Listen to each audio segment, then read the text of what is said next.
For anyone out there who has lost a loved one, if you're having trouble coping after losing a loved one, I'm making this video for you.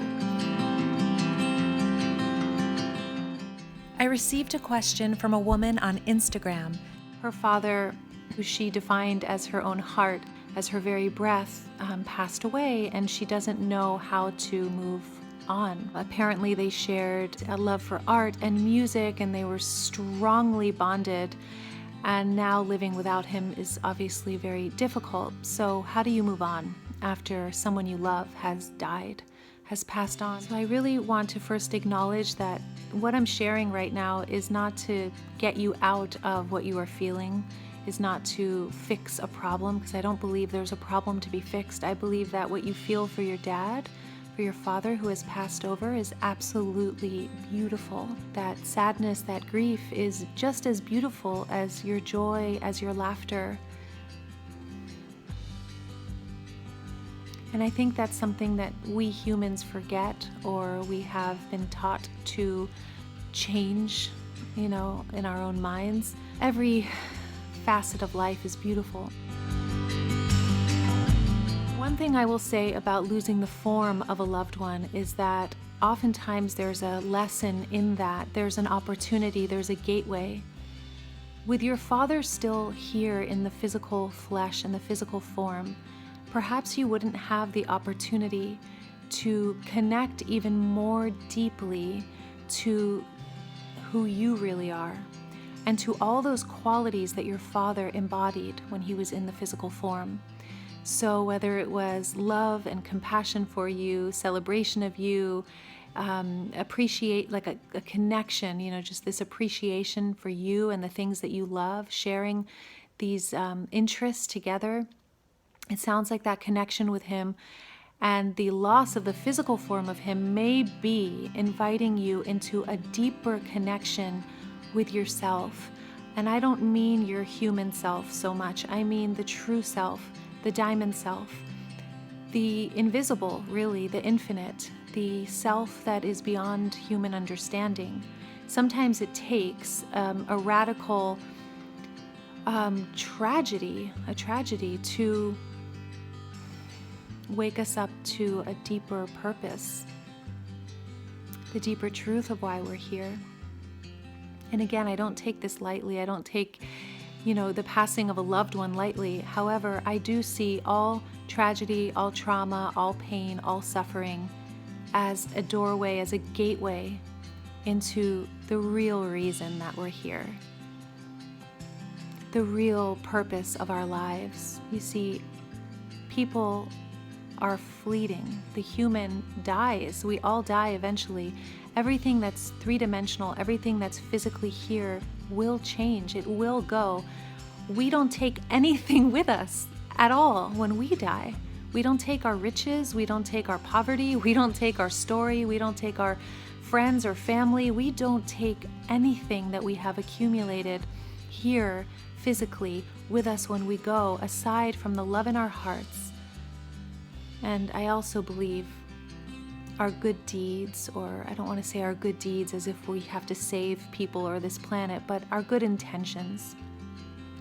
The intentions behind what we do. We can do really good deeds on the surface, but if our intentions are to get recognition or to get likes or something, that's not really a pure intention. It's a limited intention. So it's really about waking up to the deep love in our hearts and knowing that the love that you feel for your father, or to anyone else watching this, anyone you've lost physically, that the love that you have is what can never be taken away, and that will travel with you throughout all time and all space. So now, with this incredible love that your father was the catalyst for awakening inside of you, the biggest travesty would be to use his death as an excuse or a reason to cut off that love, to stop that love, to believe that that love was conditioned to him only, was only available because he was here on this planet. That would be a false kind of love. How can you use and awaken and free this love to touch your life and others' lives even more fully? How can you step into the shoes of your father and start to bring that love to yourself and be the one that he was for you? I believe that your father still, his essence is always available. And I don't say this from a belief. I say this from personal experience. I've had this experience with Wayne Dyer often, who's very meaningful to me, someone I love so much, who I've never even met in person, but I feel extremely connected to him like a daughter. I haven't had a death, like a really significant death in my life to someone I love, which I will face in this lifetime eventually. However, I have faced, the death of people who I've loved deeply, like Wayne Dyer, and it's really affected me. And I can tell you that I feel more connected than I ever have.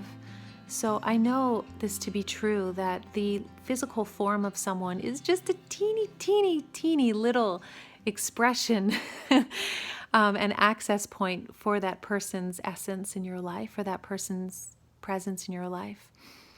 So how can you step into their shoes? How can you step into your father's shoes and feel that love and that appreciation that he feels for you?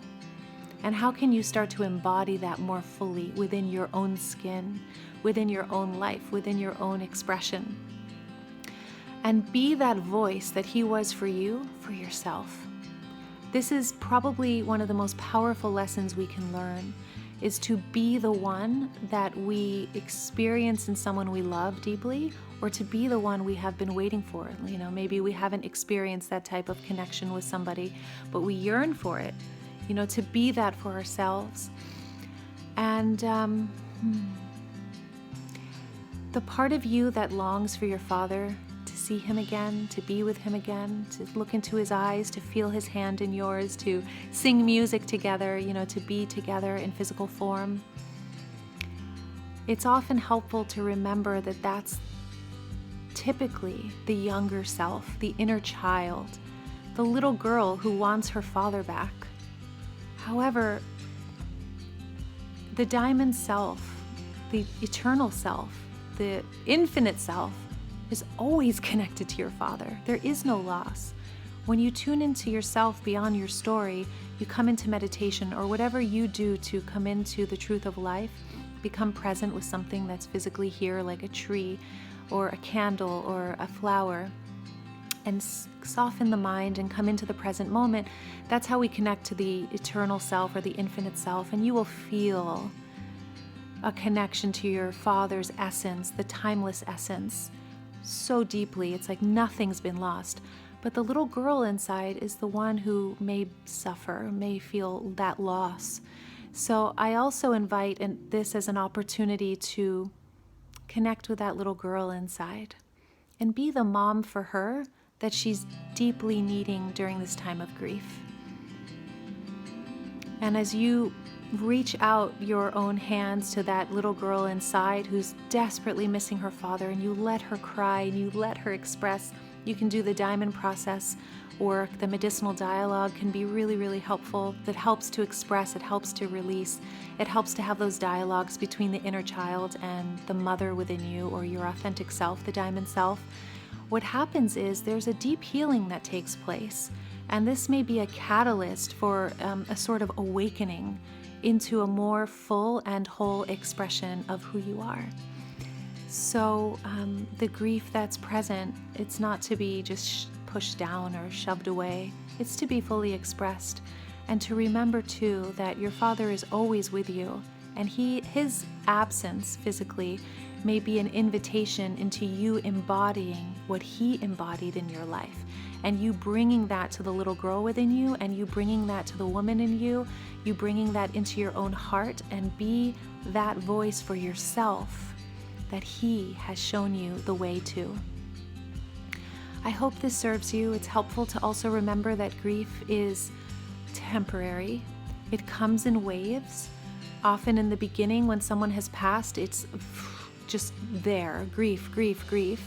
And then what happens over time is that the waves of grief become fewer and further between.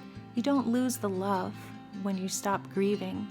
However, the grief washes away any of the pain and suffering that has resulted in that person's absence, and what you are left with again and again and again is the infinite love that you are, you always have been, and you always will be.